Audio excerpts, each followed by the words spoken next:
మరి చివరగా మరికొన్ని అందరికి సమయం ఎంత లేదు కనుక అందరూ మరికొన్ని విషయాలు కూడా మనం తెలుసుకోవాల్సిన అవసరం ఉంది. మరి ఇప్పుడు కిషన్ ప్రభు సంస్థలో 500 మంది కార్యకర్తలు చాలా అంటే బ్రహ్మాండంగా చెప్పుకోగలిగారు. సంస్థకి ఇంతవరకు ఉందని, ఇంత పెద్ద నెట్వర్క్ ఉన్నప్పుడు ఈ మధ్య కాలంలో అనేక రకాల సంస్థలను చూస్తున్నాను. బంగ్లాదేశ్లో ఇందులో పైన దాడులు జరుగుతున్నాయని కొంతమంది బజరంగ దళ అయితేనేమి, మరి కొంతమంది అయితేనేమి స్వచ్ఛంగా హిందువుల ముందుకు వచ్చి ఖండించారు, ప్రెస్ మీట్ పెట్టారు. మీ సంస్థ తరపున మీరు అలాంటిది ఏమైనా ప్రయత్నం చేశారా, చేయలేకపోయారా, చేయకపోవడానికి కారణాలు ఏమిటి? మేము ప్రతి సత్సంగంలో ఈ విషయాలు చెప్పినటువంటి సత్సంగం ఉండదు. హిందూ సమాజం ఇప్పుడు కుమార్ గారు మాట్లాడారు, మీరు విన్నారు, రికార్డ్ అయింది. కుమార్ గారు ఏం మాట్లాడారు? హిందూ సమాజం నాశనం అయిపోతుంది, కష్టాలలో ఉంది, ధర్మ విక్షితి జరుగుతుంది, కాబట్టి మనం అందరం ఏకీకృతం కావాలి, అందరం కలిసి పనిచేయాలన్నారు. భజనలు కూడా ప్రతి ఊళ్ళో జరగాలన్నారు.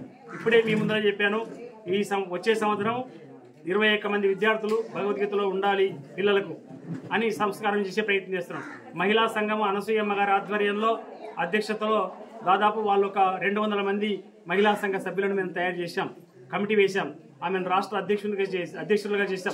అంటే అన్ని చెప్పేది ఏంటంటే నేను ప్రశ్నలు మాత్రం ఎక్కువ తలుచుకున్నాను, ఎందుకంటే మీ గురించి సమాచారం రాబట్టాలి, ప్రజలు కూడా తెలియాలి. నా ప్రశ్న కొంచెం సమాధానం చెప్పే ప్రయత్నం చేయండి. మీరు ఇంత పెద్ద సంస్థ పెట్టుకొని ఎందుకు ప్రెస్ అంటే ఇప్పుడు ఎంత లోకల్ ఎంత మాట్లాడుకున్నా దండగే ప్రెస్ మీట్ ద్వారా ప్రభుత్వానికి మీ నిరసన ఎందుకు తెలియలేదు? అంటే మిగతా ఇతర పార్టీలో ఫీల్ అవుతారు, మీరు కూడా సైలెంట్గా ఉన్నారా? ఆ మాటకు వస్తే విలేకరులు ఎవరు కూడా స్థానికంగా మా కార్యక్రమాలను ఆకర్షించి రావడం లేదు. ఎందుకంటే వాళ్ళు అడిగేదో మేము ఇవ్వలేకపోతాం, మా పేరుతో వాళ్ళకి అవసరం లేదు, మీకు ఎంత అవసరం లేదో మాకు అంత అవసరం లేదనుకుంటున్నాం. ఎక్కడైనా ఉత్సాహవంతులైన సంస్కారవంతులైనటువంటి విలేకరులు ఉంటే వాళ్ళ సమాచారాన్ని తెలుసుకొని రాసి పంపిస్తారు. నేను చిన్న ఉదాహరణ చెప్తాను, ఒకటి మీకు అర్థమైపోతుంది. కాకినాడ నుంచి పరిపూర్ణానంద స్వాముల వారు వస్తే విలేకరులు ఒక్కరు రాలేదండి, గంగాపురం ఆశ్రమం ఒక్కరు రాలేదు. నేను ఎవరు ప్రత్యేకించి తిడతలేను. అంటే ఈ రకంగా చూసినట్లయితే మనకేమర్థమవుతుందంటే విలేకరులు కూడా ధర్మరక్షణ కోసం పనిచేసే వాళ్ళను హైలైట్ చేయడం లేదు. ఉదాహరణకు నేను 30 సంవత్సరాలుగా భగవద్గీత కార్యక్రమాల్లో ఉంటూ సంస్థను స్థాపించి అనేక కార్యక్రమాలు చేసి రాష్ట్రపతి చేత ఉత్తమ ఉపాధ్యాయ అవార్డు తీసుకున్నటువంటి వ్యక్తిని నన్ను ఈరోజు ఏ ఒక్కరు వచ్చి కూడా సార్ ఇలా ఈరోజు గీతా జయంతి కదా, మీ అభిప్రాయం ఏంది, మీ యొక్క ఫోటో ఇవ్వండి, మేము వేస్తామని చెప్పి ఏ ఒక్క విలేకరి అడగలేదు. నేను వాళ్ళని అడుగుకోవాల్సిన అవసరం నాకు అంతకంటే లేదు. నేనేమి ఎన్నికల్లో నిలబడేది లేదు, ప్రాతినిధ్యం పొందాలని అవసరం లేదు. నా సభ్యులను నేను చక్కగా చూసుకుంటే వీళ్ళ ద్వారా మాకు తోచినంత మేరకు, మాకున్న శక్తి మేరకు, మాకున్న భక్తి మేరకు మేము ఈ కార్యక్రమాలు చేసుకుంటూ పోతాం. కానీ ఎక్కువగా వాళ్ళ దగ్గరకు వచ్చే ప్రయోజనం ఏమీ లేదు అన్నదే బాధ అనిపిస్తుంది. అంటే భారతదేశంలో హిందుత్వానికి విలేకరులు కూడా వ్యతిరేకమని మీరు భావిస్తున్నారా? జర్నలిస్టులు కూడా వ్యతిరేకమని అంటే నేను ఈ రంగాన్ని నిర్లక్ష్యం చేస్తున్నది స్పష్టంగా అర్థమైంది. ఒక చిన్న మాట చెప్తాను. ముత్యాలమ్మ గుడి కూలగొడితే పేపర్లలో రాయొద్దని చెప్పి ప్రభుత్వం చెప్తే పేపర్లలో రాయకుండా ఉన్నారు విలేకరులు. నిజంగా వాస్తవమే రాసిన వాళ్ళు అయితే మరి ఏం జరిగింది, ఎట్లా అయింది, ఆ దుర్మార్గుని యొక్క ఫోటోని ఎందుకు చూపించలేదు? అంటే సమాజంలో ఏది మనం చూపిస్తామో అదే హైలైట్ అవుతుంది. కాబట్టి హైలైట్ చేయాల్సిన బాధ్యత మా మీద లేదు. మేము చెప్పేది చెప్తాం, దాన్ని హైలైట్ చేయాలన్నా లేదా అనేది వాళ్ళు ఆలోచిస్తారు. పెద్ద ఒక సంచలనమైనటువంటి వ్యాఖ్యలు చేస్తే తప్ప పేపర్లో రాయరు. సంచలనమైన వ్యాఖ్యలు చేయడం ద్వారా మనం వివాదాస్పదంలోకి వెళ్ళిపోతాం. కాబట్టి మా యొక్క ప్రచార కార్యక్రమం దెబ్బతింటుందని ఉద్దేశించడం మేము అట్లా ఆలోచిస్తాం. మరొక ప్రశ్న, ప్రతి ఒక్కరు బంగ్లాదేశ్లో హిందువుల గురించి మాట్లాడుతున్నారు. బంగ్లాదేశ్ పక్కన పరాయి దేశం అని నేను భావిస్తున్నా.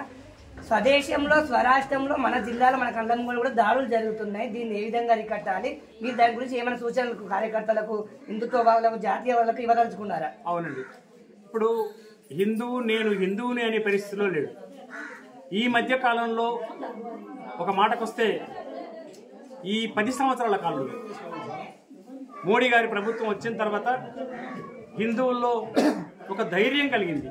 ఆయన స్వయంగా విదేశాలకు వెళ్తే ఏమిస్తాడు? ఆ దేశం అధ్యక్షులకు కానీ ప్రధానమంత్రులకు కానీ భగవద్గీత తీసుకుపోయి ఇస్తాడు. ఇది శుభ పరిణామం. అంటే అక్కడికి వెళ్తే వాళ్ళకి ఏమి ఇవ్వాలి? క్రైస్తవులు కదా, బైబిల్ ఇవ్వాలి కదా, ఇవ్వకుండా అయినా భగవద్గీత ఇచ్చేస్తాడు. అంటే అక్కడ నుంచే ఒక ధైర్యం స్టార్ట్ అయింది. రామ మందిరం కట్టడంతో ఒక ధైర్యం కలిగింది. ఆ తర్వాత చాలా విషయాలలో మనము హిందువులం ఈనాడు హిందువును నేను, నా ధర్మం ఇది, నా సంస్కృతి ఇది, నా జీవన విధానం ఇది, దీన్ని పెంపొందించుకుంటా అనేటువంటి ప్రయత్నం హిందువుల్లో మెల్లిమెల్లిగా స్వాభిమానం పెరుగుతుంది. ఏమీ లేదని చెప్పడానికి వీల్లేదు. అందుకే నిజంగా చెప్పాలంటే ఇతర మతస్థుల పైన కాదు చర్య తీసుకోవాల్సింది, హిందువుల పైననే మనం ఆగ్రహాన్ని వ్యక్తం చేస్తున్నాం. అయ్యా కలిసి ఉండండి రా, కలిసి ఉండకపోతే నాశనం అవుతారా, ఈ దేశం పోతుంది. నిజంగా చివరికి ఒక మాట ఏంటంటే ప్రపంచ శాంతికి మూల కారణం ఏమిటి అంటే హిందుత్వం యొక్క వికాసమే. హిందువు బాగుంటే హిందూ దేశ్కి బంధు కాదు, ప్రపంచానికి బంధువు అవుతాడు. కాబట్టి హిందువు ఎప్పుడు కూడా చైతన్యవంతంగా ఉండకపోతే ఈ ప్రపంచమే సర్వనాశనం అవుతుంది. ఉదాహరణకు చూడండి, మన పాకిస్తాన్లో 2 షియా సున్నీ అని వర్గాలు ఉన్నాయి, తరచుగా కొట్లాడుకుంటుంటారు. మన దేశంలో అనేక వర్గాలు ఉండొచ్చు కానీ కొట్లాడుకోము మనం. అంతేకాకుండా ఒక గొప్పతనం ఏంటంటే మన దేశం యొక్క గొప్పతనము ఏ ఇతర దేశాలపైన దాడి చేసే ప్రయత్నం చేయలేదు, ఇతరుల ఆస్తులను మనం దొంగిలించలేదు. మన ఆస్తులన్నీ ఇంగ్లాండ్ రోడ్ దోసుకపోయింది, ముస్లింల కాలంలో ముస్లింలు దోసుకపోయారు, ఇక్కడ ఏం మిగలలేదు. ఇటువంటి పరిస్థితిలో బీదరికంగా అనుభవిస్తూ ధర్మాన్ని విచ్చిత్తి అనుభవించినటువంటి ఈ ప్రజలంతా కూడా ఇంకా భయంలోనే ఉన్నారు. మేము నిజంగా స్వతంత్రులమేనా, మాకు స్వాతంత్రం వచ్చిందా, వస్తే నా యొక్క పాత్ర ఏంది, నా రాజ్యాంగం ఏంది, ఇవన్నీ విలువలన్నీ కూడా తెలిసినప్పుడు ఆధ్యాత్మిక విలువల వైపు మనిషి దృష్టి మలుతుంది. మనిషి పూటకు గతి ఉంటే వాడు దైవాన్ని గురించి ఆలోచిస్తాడు. వాడికి పూటకే లేకపోతే, వాడికి కావలసినటువంటి వనరులు తీరకపోతే, వసతులు తీరకపోతే అతను భగవంతుని గురించి ఆలోచించాడు. అందుకని మొట్టమొదట స్వయం శక్తి, స్వయం సమృద్ధి మనుషులు సాధించాలి. మెల్లిమెల్లిగా వాళ్ళను ధర్మం వైపు తీసుకుపోవాలి. అదే ప్రయత్నంలో భాగంగా మా జీవితాలను మొత్తం త్యాగం చేసి 500 మంది కార్యకర్తలు ఆ ఊరికి ఈ ఊరికి వెళ్ళి భార్య పిల్లలు సంసారం విడిచిపెట్టేసి రాత్రి కూడా అక్కడనే ఉంటూ వాళ్ళకి సేవ చేస్తున్నాం. ఈరోజు భజన పోటీలు ఉన్నాయి, 9 ఎకరాల క్రితం రాత్రి అక్కడే నివాసం చేయాల్సి ఉంటుంది. ఇది పరిస్థితి. ధన్యవాదాలండి. ఏమాత్రము జనుకు బొంకు లేకుండా నిర్మోహటంగా చెప్పినందుకు మీకు ధన్యవాదాలు. మరి మీరు అన్నారు ఇందాక మా దగ్గరికి ఎవరు విలేకరులు అంటే వాస్తవానికి రారు, హిందుత్వం అంటేనే విలేకరులు కూడా చేదు, అందరికీ చేదే. మరి మీకు అమూల్యమైన సమయానికి ధన్యవాదాలు. మీతో పాటు కొంతమంది సభ్యులు ఉన్నారు, వాళ్ళు 2 నిమిషాలు మాట్లాడే ప్రయత్నం చేద్దాం.